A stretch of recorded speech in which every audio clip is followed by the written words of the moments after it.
ये हम लोग कोई भी एंट्री करते हैं तो ये हमारी 3 पार्ट में होती है। तो पहला जो होता है वो होता है ट्रेडिंग अकाउंट। ठीक है, पहला होगा हमारा ट्रेडिंग अकाउंट। और दूसरा जो हमारा होता है वो होता है प्रॉफिट एंड लॉस अकाउंट। ठीक है, तो प्रॉफिट एंड लॉस अकाउंट का मतलब यहाँ पे हम इसके बाद का अकाउंट होता है। मतलब पहले हम पीएल नहीं बना सकते, पहले हम ट्रेडिंग बनाते हैं फिर हम पीएल बनाते हैं। ठीक है, उसके बाद जो लास्ट में हमारा अकाउंट बनता है वो बनता है बैलेंस शीट। तो बैलेंस शीट एक अकाउंट नहीं होता, बैलेंस शीट क्या होता है, ये एक तरीके का स्टेटमेंट होता है। ठीक है, तो बैलेंस शीट को हम लोग स्टेटमेंट कहते हैं, ये अकाउंट नहीं होता। क्यों? क्योंकि एक साइड डेबिट आपको और एक साइड लायबिलिटी, एक साइड डेबिट और एक साइड क्रेडिट आपको नहीं दिखेगा। आपको जो दिखेगा एक साइड एसेट्स दिखेगा और एक साइड लायबिलिटीज़ दिखेगा। तो इसीलिए हम लोग इसको स्टेटमेंट कहते हैं, अकाउंट नहीं कहते हैं। कभी कभी ऐसे भी क्वेश्चन पूछ लेता है एग्ज़ाम में कि क्या है ये बैलेंस शीट, अकाउंट है कि स्टेटमेंट क्या है। तो आप बताओगे कि ये अकाउंट नहीं होता, ये एक तरीके का स्टेटमेंट होता है जिसमें कि एक side debit side asset side हमारे सारे एसेट्स होते हैं जो कि राइट साइड होता है, और लायबिलिटी साइड हमारे सारे जितना बकाया होता है वो होता है जो कि लेफ़्ट साइड होता है। ठीक है, तो इस तरीके से हम लोग करते हैं। तो अब हम लोग समझेंगे ट्रेडिंग अकाउंट कैसे बनता है। ट्रेडिंग अकाउंट को बना के देखेंगे, ट्रेडिंग अकाउंट का कॉन्सेप्ट क्या है। ठीक है, तो ट्रेडिंग अकाउंट जब बनाते हैं तो आप देखोगे जब भी ट्रेडिंग अकाउंट और प्रॉफिट एंड लॉस अकाउंट दोनों एक साथ बनाया जाता है। ठीक है, ट्रेडिंग और प्रॉफिट एंड लॉस अकाउंट आपको हमेशा एक साथ ही दिखेगा। तो ट्रेडिंग अकाउंट हमेशा ऊपर बनता है, उसके नीचे का जो जगह होता है वो होता है प्रॉफिट एंड लॉस अकाउंट का। तो ये अपना बढ़िया से याद रखिए कि ट्रेडिंग ऊपर होगा फिर प्रॉफिट एंड लॉस अकाउंट होगा। तो देखिए ट्रेडिंग अकाउंट में क्या क्या चीज़ें होती हैं जो कंपलसरी ट्रेडिंग अकाउंट में हमको मिलेंगी ही मिलेंगी। जब भी हम ट्रेडिंग अकाउंट बनाएंगे तो कुछ चीज़ें होती हैं जो हमको आपको दिखेंगी। तो देखिए ये बन गया हमारा फॉर्मेट। अब यहाँ पे हम लिखेंगे ट्रेडिंग अकाउंट। तो ट्रेडिंग अकाउंट में देखते हैं क्या क्या चीज़ आती हैं। तो सबसे पहले जो ट्रेडिंग अकाउंट में होता है वो होता है, इधर डेबिट साइड में 2 लिखते हैं और क्रेडिट साइड में बाय लिखते हैं। पहला तो ये आप कंफर्म कर लीजिए कि जब भी 2 लिखा होगा इधर लिखेंगे, बाय लिखना होगा इधर लिखेंगे। तो ये तो क्लियर ही है। इसके बाद आपको ये समझना है कि ट्रेडिंग अकाउंट में सबसे पहले जो आता है 2 ओपनिंग अकाउंट होता है। ठीक है, तो ओपनिंग अकाउंट का मतलब क्या हुआ, जो भी हमारा स्टॉक होता है, ठीक है, तो इसको हम लोग ओपनिंग स्टॉक कहते हैं। तो हम लोग इसको बोलते हैं ओपनिंग स्टॉक। ठीक है, तो हमने ओपनिंग अकाउंट वर्ड क्यों यूज़ किया? ओपनिंग अकाउंट वर्ड यूज़ करने से मतलब ये है क्योंकि ये स्टार्टिंग में जब बिजनेस हम स्टार्ट करते हैं तो ये ओपन करते हैं। ठीक है ना, तो पहले आप सबसे पहले लिखेंगे ओपनिंग स्टॉक, और ओपनिंग स्टॉक का जो उल्टा होता है तो यहाँ पे हम 1 लिख दे रहे हैं। 1 का मतलब क्या हुआ कि सबसे पहले आपका काम यही है कि आपको क्वेश्चन में से ढूंढना है ओपनिंग स्टॉक कहाँ पे है। ओपनिंग स्टॉक जैसे ही आपको मिल जाएगा आप उसको यहाँ पे दिखा देंगे। और उसके बाद ओपनिंग स्टॉक का जो एकदम अपोजिट हो गया उसके सामने नहीं लिखेंगे, थोड़ा सा स्पेस छोड़ देंगे, यहाँ पे लिखेंगे, उसको हम बोलते हैं क्लोजिंग स्टॉक। ठीक है, तो ये कैटेगरी में आता है क्लोजिंग अकाउंट्स के। Opening stock opening account category में आता है और closing stock closing account category में आता है। तो ये दोनों हो गया ओपनिंग और क्लोजिंग। ठीक है, तो इसका मतलब भी समझ लीजिए कि हमने जब बिज़नेस स्टार्ट किया तो हमारे पास बिज़नेस में कितना स्टॉक था। ठीक है, ऐसा तो है नहीं कि हमने बिज़नेस हमारा एकदम नया है। ठीक है, हम पहले से ही बिज़नेस कर रहे थे, तो हमारे बिज़नेस में पहले से कितने का स्टॉक था वो हमें ओपनिंग स्टॉक में पता चलता है कि जब हमने बिज़नेस स्टार्ट किया तो कितने का ओपनिंग हम लेके स्टार्ट किए थे। ठीक है, और क्लोजिंग में क्या होता है कि जब हमारा बिज़नेस मतलब उस फाइनेंशियल ईयर में हमने जब बिज़नेस बंद किया तो उसका क्लोजिंग स्टॉक कितना था। तो ये होता है हमारा ओपनिंग और क्लोजिंग। तो ये आपको क्वेश्चन में हमेशा मिलेगा। एक चीज़ ध्यान रखेंगे कि जो क्लोजिंग स्टॉक होता है वो हमेशा क्वेश्चन के बाहर, मतलब एकदम बाहर नीचे लिखा होगा। ठीक है, तो अगर बाहर लिखा, अब देखिए आप लोग में एडजस्टमेंट में क्लोजिंग स्टॉक ही केवल आता है क्लास 10th में। तो इसमें जो हमारा क्लोजिंग स्टॉक होता है वो बाहर लिखा होता है, ठीक है। तो कभी कभी क्लोजिंग स्टॉक अगर अंदर तो लिखता नहीं, लेकिन आप जान लीजिए अगर अंदर क्लोजिंग स्टॉक लिख के आता है तो उस कंडीशन पे आप क्लोजिंग स्टॉक को कंसिडर नहीं करते, ठीक है ना। तो क्लोजिंग स्टॉक अंदर ढूंढिएगा भी मत, क्योंकि आपके सिलेबस में एडजस्टमेंट में दिया हुआ है ये आपको बाहर ही मिलेगा। तो ये क्लियर हो गया ओपनिंग और क्लोजिंग। तो देखिए याद करने में भी इजी है, ओपनिंग हो गया, फिर क्लोजिंग हो गया, उसको उल्टा हो गया, ठीक है। उसके बाद आता है हमारा टू परचेज अकाउंट। तो परचेज को हम नंबर 3 देंगे, ठीक है। तो परचेज भी नॉर्मली सारे क्वेश्चंस में आपको मिल जाता है। तो परचेज हो गया, और परचेज का उल्टा हो गया सेल्स। तो सेल्स एकदम ऊपर लिखेंगे यहाँ पे, ठीक है ना। अब गलती मत करिए कि क्लोजिंग स्टॉक ऊपर लेते हैं, क्लोजिंग स्टॉक एकदम नीचे लिखा जाता है। थोड़ा सा आपको लगे कि और चीज़ें आएंगी तो जगह छोड़ दीजिएगा। तो सेल्स आपका नंबर 3 हो गया, और ये सेल्स हो गया नंबर 4, ठीक है। अब देखिए, अब इसको समझने के लिए हम कुछ अमाउंट्स लिख देते हैं ताकि आपको समझाने में ईजी हो जाए। तो ओपनिंग स्टॉक का जो हमारा अमाउंट है मान लेते हैं 1 लाख रुपीज़ है, ठीक है। और परचेज जो हमने किया है वो किया है 5 लाख का, और जो सेल किया है वो हमने किया है 15 लाख का। ये यहाँ पे लिख दे रहे हैं, पहले इनर कॉलम में लिखेंगे, ठीक है। इनर कॉलम में क्यों लिखते हैं, क्योंकि हमको अगर क्वेश्चन में रिटर्न दिख जाता है कि कुछ रिटर्न भी हुआ है तो इसीलिए हम लोग इनर कॉलम में दिखाते हैं। तो यहाँ पे 15 लाख रुपीज़ का हो गया। तो परचेज हो गया, सेल हो गया, ठीक है। अब यहाँ पे क्वेश्चन क्या बता रहा है, और क्लोजिंग स्टॉक भी कुछ अमाउंट ले लेते हैं एग्जाम्पल के तौर पे 2 लाख रुपीज़ यहाँ पे क्लोजिंग स्टॉक ले लेते हैं, ठीक है। तो अब आपको ये समझना है कि ओपनिंग हो गया, क्लोजिंग हो गया, परचेज हो गया, सेल हो गया। तो ये नॉर्मली हर एक क्वेश्चन में आपको मिलेगा, ठीक है। उसके बाद आता है परचेज रिटर्न। अब परचेज रिटर्न नॉर्मल नहीं है, ये हर कुछ क्वेश्चन में आपको मिलेगा और कुछ क्वेश्चन में नहीं मिलेगा, ठीक है। और परचेज रिटर्न का एक नाम और होता है, ठीक है। तो इसको हम लोग जो बोलते हैं, अब देखिए परचेज कर रहे हैं, परचेज मतलब हम सामान हमारे पास आ रहा है, रिटर्न कर रहे हैं बाहर जा रहा है, तो इसको हम लोग बोलते हैं रिटर्न आउटवर्ड। तो ये आप लोग कंफ्यूज मत होइएगा, ठीक है।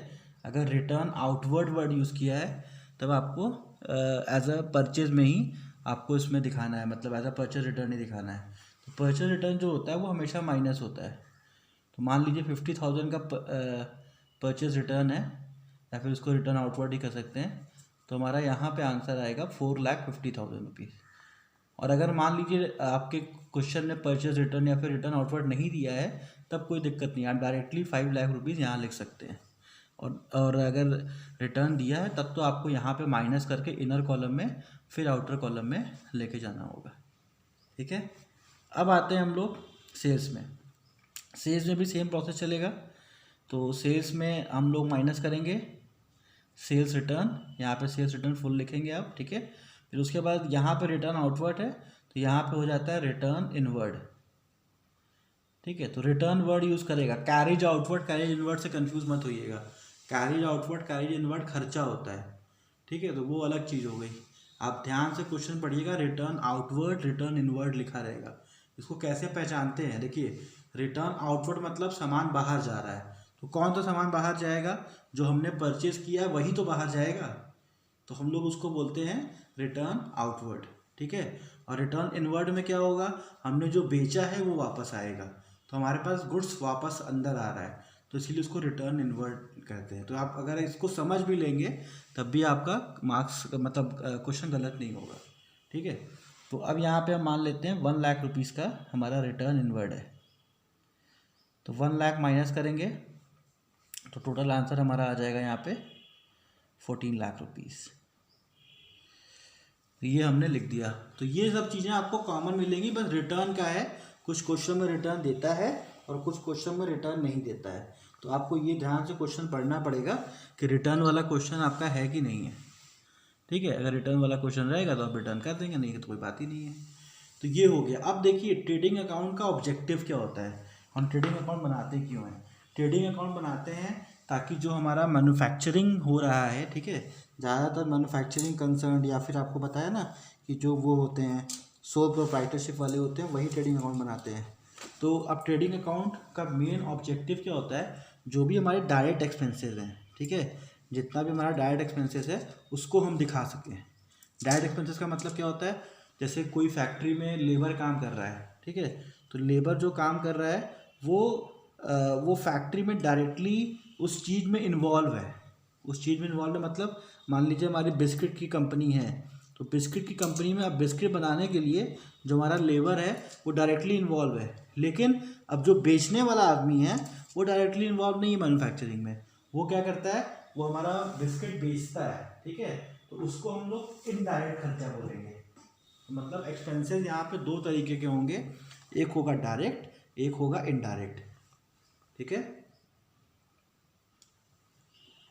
तो बगल में आपको हम यहाँ पे लिख के बता दे रहे हैं, ठीक है, ये आपको समझने के लिए खाली यहाँ लिख रहे हैं। एक्सपेंसेस दो तरीके के होते हैं, एक होता है डायरेक्ट एक्सपेंसेस, एक होता है इनडायरेक्ट एक्सपेंसेस, ठीक है। तो डायरेक्ट एक्सपेंसेस जो होता है वो हमारा कंपनी में जो भी हमारे लेबर वर्क कर रहे हैं, मतलब डायरेक्टली प्रोडक्शन में जो पैसा खर्चा होता है वो हम डायरेक्ट में लेके आते हैं।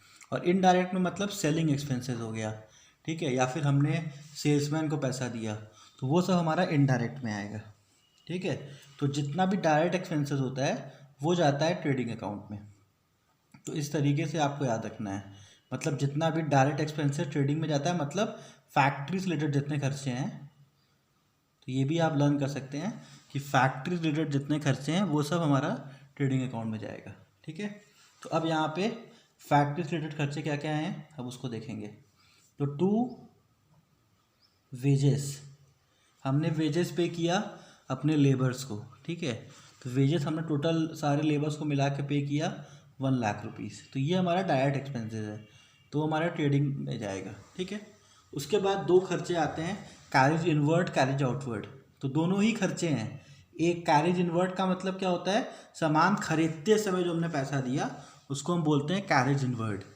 और कैरेज आउटवर्ड क्या होता है, जो सामान बेचते समय हम पैसा देते हैं उसको बोलते हैं कैरेज आउटवर्ड। तो दोनों में कन्फ्यूज़न क्या होता है, बच्चे इसको रिटर्न इनवर्ड रिटर्न आउटवर्ड से कंफ्यूज हो जाते हैं। तो रिटर्न और कैरेज वर्ड से आप ध्यान दीजिए, वहाँ सामान वापस करने की बात हो रही है, और कैरेज इनवर्ड का मतलब यहाँ पे क्या हो रहा है कि सामान लाने पे खर्च हो रहा है। तो दोनों ही खर्चा है, लेकिन आपको ये समझना पड़ेगा यहाँ पे कि जो कैरेज इनवर्ड होता है वो हमेशा ट्रेडिंग में आता है, ठीक है।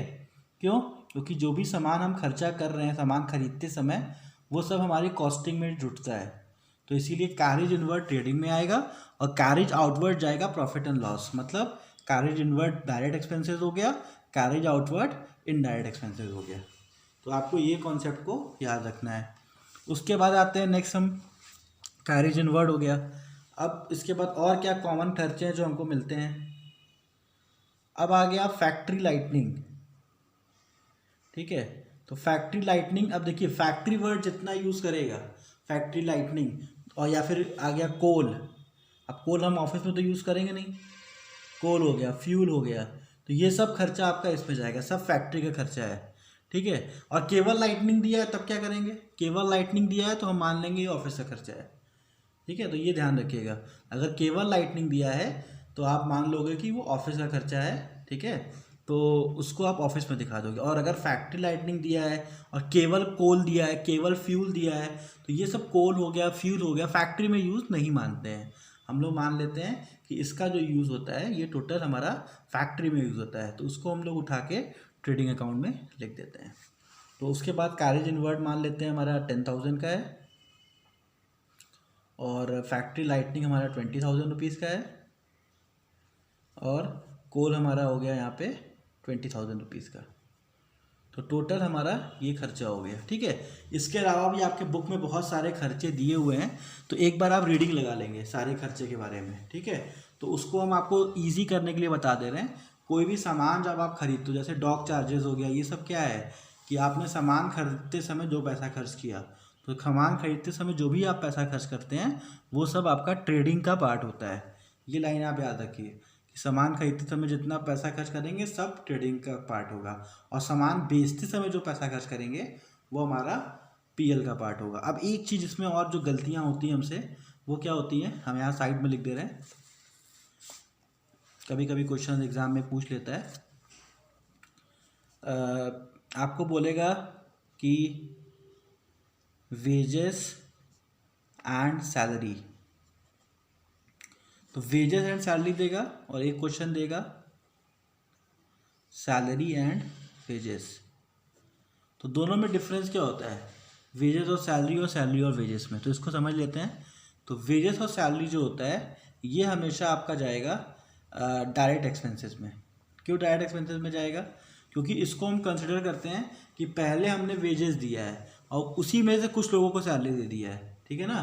तो ये थॉट प्रोसेस हमारा होता है, तो इसलिए उसको हम लोग ट्रेडिंग अकाउंट में लिखते हैं। और यही चीज़ सैलरी एंड वेजेस होता है, तो हम मान लेते हैं कि हाँ हमारे ऑफिस में हम सैलरी पे कर रहे थे, कुछ लोगों को मतलब कुछ ऐसे लोगों को हमने रखा था जिनको वेजेस पे करना था डेली बेसिस पे, तो हमने उसको वेजेस दे दिया, ठीक है। तो हमारा थॉट प्रोसेस इसको पहले वर्ड से होता है, ठीक है। तो पहला वर्ड अगर वेजेस दिया हुआ है तो हमारा थॉट प्रोसेस क्या हो जाएगा कि हमने फैक्ट्री में पे किया है, और सैलरी जब लिख के आएगा तो हमारा थॉट प्रोसेस चेंज हो जाएगा, हम समझ जाएंगे ऑफिस में पे किया है। तो ये अगर वेजेस और सैलरी लिख के आता है तो आपको इसको ट्रेडिंग में दिखाना है। तो ये चीज़ है, तो थोड़ा सा कॉम्प्लेक्स हो जाता है और क्वेश्चन में आपसे गलतियाँ हो जाती हैं। तो इतना करने के बाद अब इसको आप बैलेंस कर देंगे। तो ट्रेडिंग अकाउंट यहाँ पे बैलेंस हो जाएगा, यहाँ पे आपका 14 लाख है, 15 16, तो इसको बैलेंस करते करते हैं। अब जो बड़ा होता है दोनों तरफ लिखते हैं, ठीक है। तो इधर हमारा 16 लाख आ रहा है तो हमने 16 लाख लिख दिया। तो आप कहीं रफ में एक तरफ डेबिट साइड एक तरफ क्रेडिट साइड का बैलेंस लिख लीजिए। तो हमने इधर का जोड़ा, हमारा आया 16 लाख, तो हमने कहीं रफ में इसका बैलेंस लिख लिया कि 16 लाख रुपीज़ आया है, ठीक है। अब इधर का पूरा अमाउंट जोड़ेंगे, तो यहाँ का देखिए 4 लाख हो गया, 5 लाख हो गया, 6 लाख हो गया, फिर उसके बाद पूरा जोड़ देंगे तो आपका 7 लाख आ जाएगा। तो ये डेबिट साइड जो अमाउंट आ रहा है वो हमारा आ रहा है 7 लाख रुपीज़। तो कॉन्सेप्ट यहाँ पे क्या है कि अब 7 लाख रुपीज़ हमारा अमाउंट इधर आ गया और 16 इधर आ गया, दोनों में बड़ा कौन सा है 16 लाख। तो 16 लाख आप दोनों तरफ लिख देंगे, 16 लाख दोनों तरफ लिख देंगे। अब जो इनका डिफरेंस है 16 का, ठीक है, तो मतलब हो गया 9 लाख रुपीज़। तो 9 लाख रुपीज़ जो आपका हो रहा है वो आप यहाँ पे लिख देंगे, जो दोनों का डिफरेंस है, ठीक है। तो आपको यहाँ पे क्या समझ में आया, जो बड़ा है वो दोनों तरफ लिखना है, बैलेंस करना है, और रफ में से आप इसको माइनस कर देंगे तो यहाँ पे 9 लाख आ जाएगा, 9 और ये के दोनों तरफ बैलेंस हो गया, इसी को बैलेंसिंग कहते हैं। ये आपको क्लास 12 तक आगे भी काम आएगा बैलेंसिंग करना। तो बैलेंसिंग में यही करते हैं, डेबिट जोड़ते हैं क्रेडिट जोड़ते हैं, दोनों को बैलेंस करते हैं, जो बड़ा होता है दोनों तरफ लिखते हैं और जो कम होता है उससे माइनस करते हैं। अब कभी कभी इधर का भी कम आ जाता है, ठीक है, तो उस कंडीशन में क्या करेंगे, यहाँ पे बाय लॉस लिख देंगे।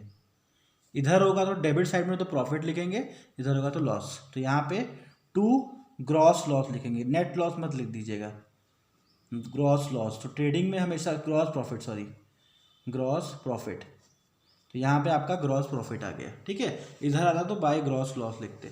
तो ग्रॉस प्रॉफिट और ग्रॉस लॉस में क्या अंतर होता है, तो ग्रॉस प्रॉफिट जो होता है वो ट्रेडिंग का पार्ट होता है और उसमें इनडायरेक्ट एक्सपेंसेस माइनस नहीं हुए होते हैं, तो उसको हम लोग बोलते हैं ग्रॉस प्रॉफिट।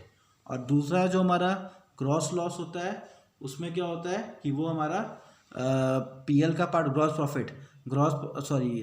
नेट प्रॉफिट जो होता है वो पीएल का पार्ट होता है, उसमें हमारा सारा डायरेक्ट इनडायरेक्ट जितना खर्चा है सब माइनस कर देते हैं।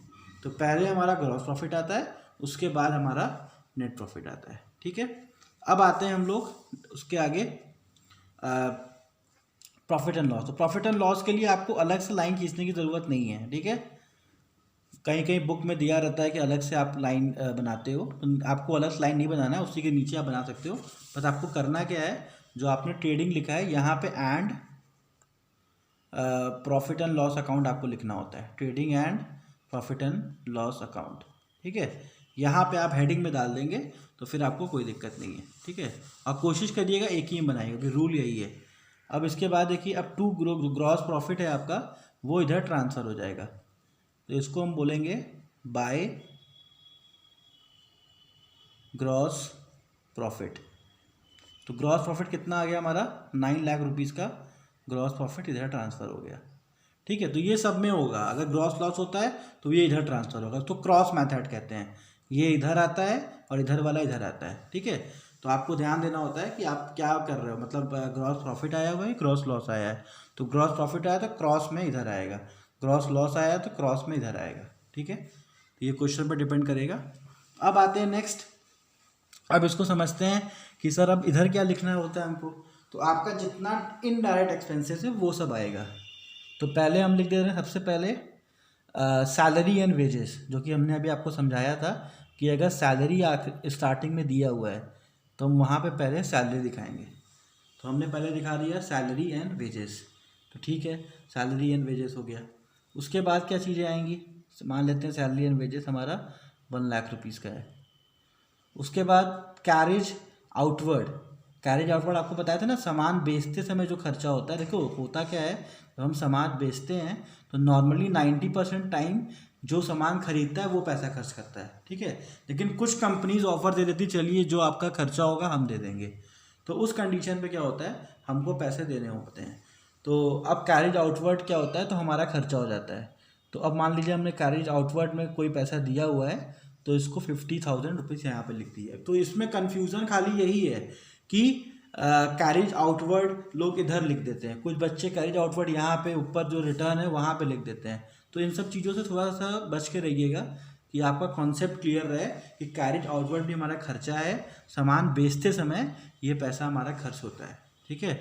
इसको बोलते हैं हम लोग कैरेज आउटवर्ड। उसके बाद आते हैं नेक्स्ट, और क्या क्या चीज़ें हो सकती हैं। अब ऑफिस लाइटनिंग हो गया, ठीक है, तो हमने ऑफिस लाइटनिंग भी यहीं पे लिख दिया। तो ऑफिस लाइटनिंग हमारा मान लेते हैं 50,000 रुपीज़ का है, तो हमने ऑफिस लाइटनिंग लिख दिया, ठीक है। और इसके अलावा कोई ऑफिस के हमारे स्टेशनरी के खर्चे हैं, क्योंकि ऑफिस है तो स्टेशनरी तो यूज़ होगा ही।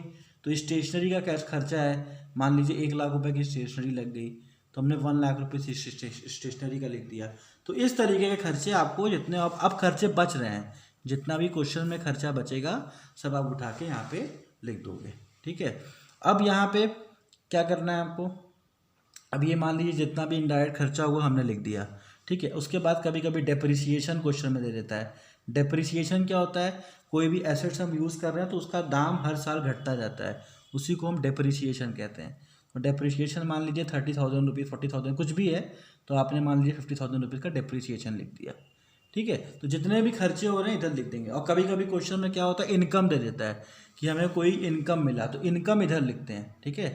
बाय कमीशन रिसीव, हमें कमीशन रिसीव हो रहा है, तो खर्चा डेबिट साइड और income credit side. 1 lakh rupees का कमीशन कहीं से मिल गया, तो हमने 1 लाख रुपीज़ यहाँ पे दिखा दिया, ठीक है। तो दोनों साइड का हमने आपको यूज़ बता दिया कि इधर जो होता है वो आपके सारे के सारे इनडायरेक्ट एक्सपेंसेस होते हैं, ठीक है। आप यहाँ पे इनडायरेक्ट एक्सपेंसेस लिख सकते हैं, ये आपको बस समझाने के लिए एग्जाम में नहीं लिखना है, ठीक है। ये सब के सब हमारे इनडायरेक्ट एक्सपेंसेस होते हैं, और ये हमारा इनकम हो गया, तो हमने इनकम में यहाँ पे इस तरफ ऐड कर दिया। अब फाइनली जो हमने ऊपर किया था सेम चीज़ यहाँ पे करेंगे, रफ में दोनों का बैलेंस लिखेंगे। तो हमने रफ में दोनों का बैलेंस लिखा, डेबिट और क्रेडिट, ठीक है।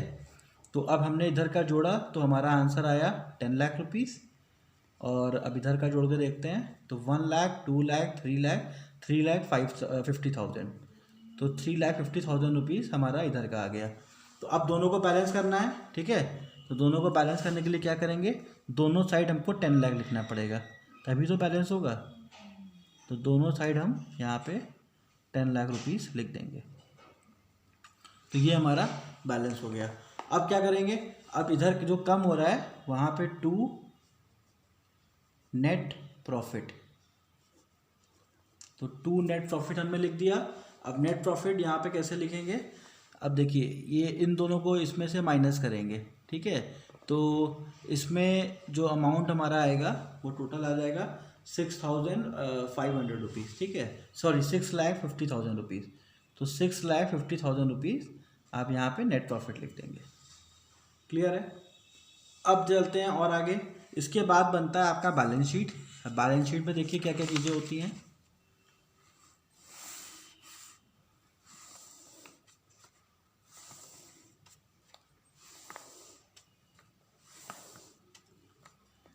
ठीक है,